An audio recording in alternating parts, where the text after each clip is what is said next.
I formally welcome you, Sandeepan, in this first ever Hangout series. Today, we have divided three sprints, where the number one sprint will be more talking about banking and financial institutions and the related areas. The second one is more about the cost effective marketing. The third one is, when we all talk about government grants, schemes, how well SMEs can go for it. So now enough of talks from my side. Now I'm just rolling the camera towards Sandeepan. Sandeepan, over to you. Can we discuss the very first point to start with? Sure. Thanks. Before that, let me really congratulate you, iSocial, Digital Next, and Smart Tech Labs for getting this hangout organized. I think, as you're talking about technology, this technology was available, but it is how you're going to use it to communicate, to connect with people is good, makes a lot of sense. So congratulations to the entire team for Thank getting you. this organized.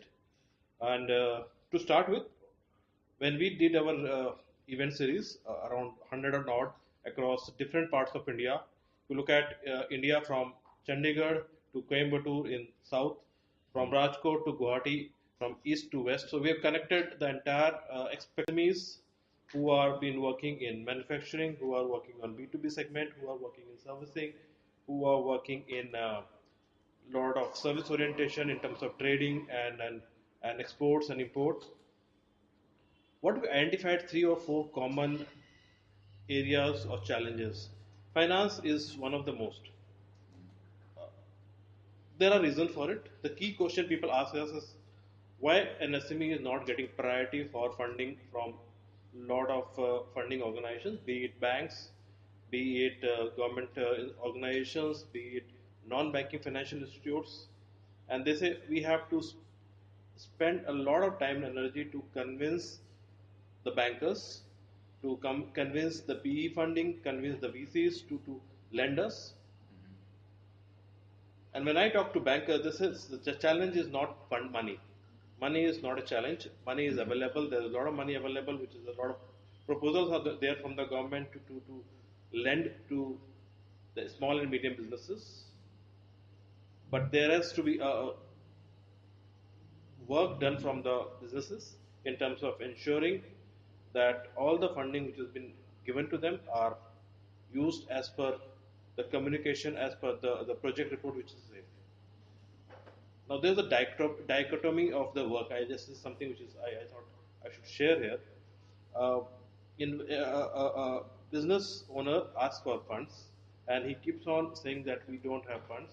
And the other side, if you look at a wedding in his family, which goes out of the spurge is beyond what they're looking the money he's looking at.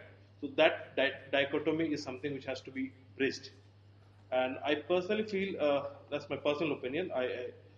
We have not we were working on the research on that. How do you ensure that if you are asking for fund, you should your personal wealth and your business wealth should match. So it should not happen as, at a scenario where you have a huge personal wealth, but when you talk about business, you are asking for a lot of funding. What we suggested, and we have a lot of mentors, we have a lot of experts, and they have always suggested that you have to ensure that your balance sheet, your books are absolutely clean, your project is absolutely proper. You should know where is how you're going to project, what is your profitability, when are you going to break even. So if you take care of all this project planning, business plan, you understand your market. I think funding should not be a challenge for any business owners.